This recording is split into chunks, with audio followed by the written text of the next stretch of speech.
Ethan and I have a story to tell about our brave adventure we had a month ago. Yeah. Yeah. And that just proves our dedication, man. Third time today. Third time, third attempt. But so yeah, about a month ago, I guess I hit you up on Monday, Tuesday, something like that. And then we decided to go on a big hike, right? And you asked me, hey, what's the weather going to be like? Oh, I'm not checking. It might rain. That's kind of what I tell you. I didn't check whatsoever, but it might rain. There's a chance of rain, right? And what do you come wearing? Literally like a cardigan, bro. Was not A cardigan? That's crazy. Like he said it might rain something. Okay, like it's gonna be a little bit of rain, nothing too serious, And then we show up and we stayed the night before at one of our buddy Tito's hotel with In him Knoxville. in Knoxville. So it was like a 3 hour drive there, and we stay there. And Tito the whole night is talking about how it's supposed to rain really bad because Hurricane Helene was coming in, and Brand new to us. yeah, completely unaware. And I'm not gonna lie, we were a little scared, but at the same time, we both wanted to. We wanted to make it happen. Like we both kind of had. I think it was like the and this was ongoing the trip. It was both one of those things where I was a little bit like had some doubt. He had some doubt, but both out loud we were like, "Oh, you're not going to make it up the mountain. I am." You know. We did have that little bit of competitiveness in us, but yeah. So we go in the middle of a hurricane. Very tragic, very sad what happened there, and still praying for all those people in North Carolina. But literally, we go hike the day the hurricane hits that area, right? So we're pretty scared. We're freaking out a little bit, but we decide to hit it. And there's just one part that I'm really worried about. I told Steven probably for the first hour, I'm telling him about this one part. Like I don't know what it's going to look like. We might not get past it. So we get to that one part, and it's like a bridge crossing over a big waterfall. Guess what? It's not flooded too bad. I mean, it's crossable. And here's the interesting thing too is like it was already raining. So by the time we got to that first part was what like an hour in. By the time we got there, we were already soaked. Like there was no even like you had a rain poncho on. It didn't change anything. Like we were just soaked. Bro, I came with the best equipment, and it did not matter. It literally did not matter in a hurricane. It was the day the hurricane hit, and I know if you like kept track of that, Hurricane Helene hit up through Florida and then into Tennessee and South Carolina. So it North Carolina, yeah, up North through Carolina, Georgia yeah. to Tennessee to North Carolina, and did yeah, a lot of damage. But so I was really freaking out about that first part, and I told you, hey, if it's bad, we're just not gonna keep going. But of course, it's not bad at the time. Yeah, yeah. So we get across it, and we keep going. Honestly, we keep having these little hurdles, so we're building confidence along the way. We'll have to cross certain paths where it's like, man, should we go? And we're knee deep crossing it, maybe losing, like taking our shoes and socks off to get across. All right, so we made it to this one part that was knee deep, chest deep. How deep was it, Steven? Bro, like we were. Well, that's the thing is we got to that first part, and so what happened was we got there and we had to take our shoes off because it was so like there was a lot of water running through, and so take our shoes off, walk across, put our shoes back on. Didn't make a Freezing difference. cold water, Yeah, right? still soaked. Didn't change anything, and we kept going. And at this point, like shoes are wet, socks are wet, clothes is wet. Like there's no wet isn't a description. It was like it was more than that. And yeah, we ended up getting further up the mountain, and I think we like separated a little bit for a second. And I ended up coming. I was behind Ethan. I was trailing behind, and I came up like 10 minutes later. Ethan's standing there at this one section, and the best way to kind of explain it is it's like a rapid into a waterfall, and Ethan had been standing there, and he said, "Dude, how are we gonna get across this?" And I had looked at 10 minutes to think about it, for real. Just Yeah. look at it and think about it. it looked rough, and we were trying to figure out how we could like go up and around it, but there was another waterfall coming through, so it didn't really. There was no like up and around it. We'll probably like show some footage right here of what it looks like, and So yeah, let's imagine this a waterfall that leads into a big rapid, right? So the waterfall goes down, pushes it, so it makes even more speed. that goes down into another waterfall, and we have to cross at that point where it's in between waterfalls. So right in through that rapid.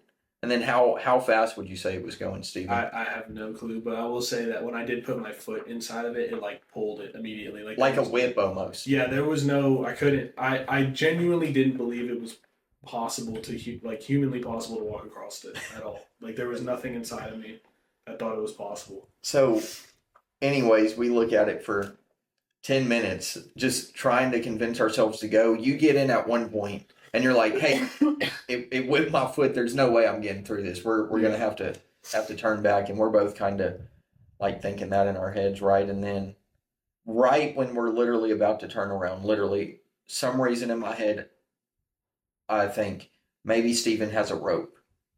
Yeah. And you had a rope. Yeah, I had mentioned it briefly, like at dinner the night before, or somewhere. Like at the beginning, I was like, I have this rope, and he said, "Dude, you have rope." So we tied it up to our backpacks, like to each other, and then he went across, or I went across first, and so I started walking in there, and there was this little branch on the side, so I started holding the branch, trying to get across this water, and at this point, it was so like it didn't matter anymore. My stuff in my backpack, like we had our lunch in my backpack. It didn't matter. Like at this point, I was already chest deep in this water, and I was shimmying through this water. Like if you can believe, like I literally couldn't pick up my foot, or it would fly, and I would go in, and there was no way Ethan was like holding us in. So yeah, it was a really crazy experience. I ended up going in, and Ethan's kind of coaching me through it, and I leaped across and grabbed this. Well, I wouldn't say I leaped. I'm more like just shimmied my way through, and I ended up reaching across, grabbing this root, and getting over. And so I'm like the adrenaline's rushing. I'm all excited, and now it's Ethan's turn to go across. Right, yeah. So Steven makes it across, and of course I'm excited for him. He's excited.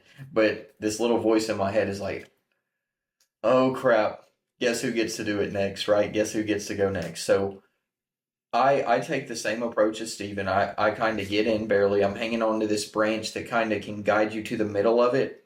I'd say it was about 15 to 20 feet wide, this crossing path we had to get to. And like Steven said, he's about 6 feet tall, gets chest deep on Steven. So it's a little higher on me. I'm a little Yeah. shorter than Steven. But I get to the middle, and I weigh about 170 pounds. So it's just like I can't move at all once I get to the middle. So I just kind of like come to the realization that you either turn back or you just go for it, right? And I was hoping you would pull the rope, and you were kind of knowing what to do, at least with this situation, the best you could, right? So I kind of jump across. We make it across, we celebrate, and then continue the hike, right? Yeah, and what's interesting is we still had like another 2 miles up, so we're going, and the whole time, like right after that celebration, as soon as we walk away, we both kind of look at each other and realize we have to go back and do it again, and it's only going to get worse. And so we start going up the mountain, and at some point we like split ways. You know, he's a little bit further ahead, I'm behind him. We're kind of just like having some internal time on this trip, and we're getting further. It's getting windy, and Ethan Ethan just eventually like we meet up again, and he goes, "Look, man, like we got to go back now." Trees are falling. Trees were like wind every like it was crazy. We're on like these cliff edges with all this wind. It was wild. And anyway, Would you say you were scared for your life at any point? Would you say that? yeah, when we were getting towards the top, bro, and like you weren't with me, I was it was weird because I was sitting there, and I saw the trees falling, and on Yeah. top of that, the wind was just like hitting me, and at one point I like slipped on this like slippery little like rock or whatever, and almost like because that cliff edge was so far down, man, it kind of felt it was crazy. It was really a wild experience, and at this point, I'm starting to get into my head like maybe we'll have to stay the night. Maybe we'll have to like find a way to make a fire, or like it would like I was thinking of survival mechanisms at this point because I didn't think we were going back to the bottom, and we it was getting a bit later in the day at this point. What was it, like 2-3 o'clock, and we were still, or maybe it wasn't. It was probably like 1 o'clock or 2 o'clock, but we still had to go back down, and yeah, Ethan comes and finds me, goes, "Look, man, let's go back." And on the way back, we're both just thinking, man, like we got to go through that rapid one more time. And of course, it's going to be worse now too because the hurricane had been picking up and it started raining more than it was before. And we didn't have that branch on the way back, right, to support us across once you get to the middle or to help get to the middle, right? Yeah. So we get back to the rapid that once again, I mean, mid chest deep on Steven, so pretty deep rapid. And when we get there, we do the same approach. We tie the rope to each other. Then we pray about it actually because we needed it. I was truly terrified. But I was praying, like we were both praying alone before we got there. It was that scary, man. And then you go first, right? So you get in, and things they're not going as smooth as they were the first time, right? We realize you're a little bit higher up than we were the first time. So it's just like pulling you. Like the rapid is kind of controlling you in a way. Yeah. So you're still trying to push through it. It picked up my foot. That was the thing. So and the thing is it grabbed my foot, like my left foot. So I'm facing this way. And it grabbed my left foot and started pulling me to the right. So I had to try to like pick my right foot back up and put it down. And the thing is, Ethan, I could hear it, like barely hear it because of the rushing water. Ethan was like, hey man, probably should turn around and come back. And I was saying, oh, well, I'll be all right. Ethan said, no, I really think you should come back. And, at the moment, like the adrenaline's really hitting and I'm thinking, I can do this. And Ethan said, let's come back. Let's regroup. Let's figure it out. And so I ended up turning around and I will say, like, you really did, in a sense, save my life right there, man. Because I definitely would have kept going and it wouldn't have turned out as well as we had hoped. Why were you hesitant to come back? The adrenaline. The adrenaline. Like I was just I was so in the moment. I was like, no, I got this. Because the branch, just the thing too, because the branch was on the other side. And so for me, like the branch was right there. Were you confident you were going to make it? I was pretty confident. Yeah. But again, with the foot thing, I knew I would have to jump. Like that was the thing. So that's what scared me a little bit. Yeah. So you end up regrouping. You kind of go a little bit lower. You make it across. Then again, it's my turn. And fortunately, I get across too. I had to once again jump. You kind of pull the rope, right? Yeah. We get back across, and man, what a celebration it was after that. And then we just kind of almost what felt like a sprint the rest of the way. We were just like walking through 2 or 3 feet deep of water at that point. Didn't matter. It was like we'll just easily go through the that. Stuff that we were scared about at the beginning. And then, like, the area where we, like, took our shoes off and did this whole operation for an hour, on the way back, it just didn't matter anymore. Like, so what? We're already soaked, like, literally just whole body soaked, man. And what I think the funny thing was showing up to Pigeon Forge afterwards to the Paula Deen and just being, like, we just looked like we came from a homeless shelter. Like, it was rough, man. It was rough. So looking on it, man, what made us go across? Obviously, having the rope did, but we were kind of being prideful in a way. Yeah, I'll say that. But also, we had gone through the other tests first. Right. We'd had the small experiences, and we were already. The thing was, we were so close too, man. And that was the thing was, and there were a few times where we kind of had this. We both were like, "Oh, should we turn around? Should we? I don't know," but we both just kind of said, "Screw it, let's do it." And we're almost there. Because I didn't want to end the story with, well, we turned around and we quit. It's not a story, it's not interesting at that point. We wouldn't be talking about it if we turned around.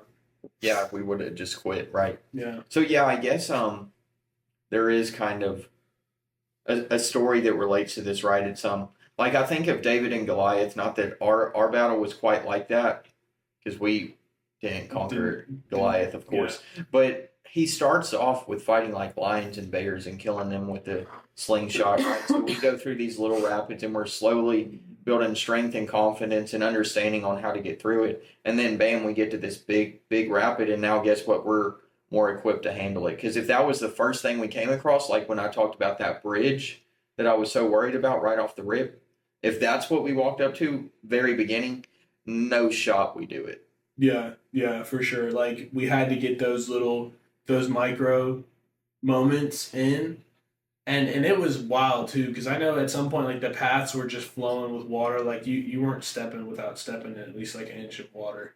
It was crazy, man. It was a very wild experience. And the way that I kind of take that moment back to my life, what I brought back from that was that ultimately, if you want to watch the full podcast, click this video now.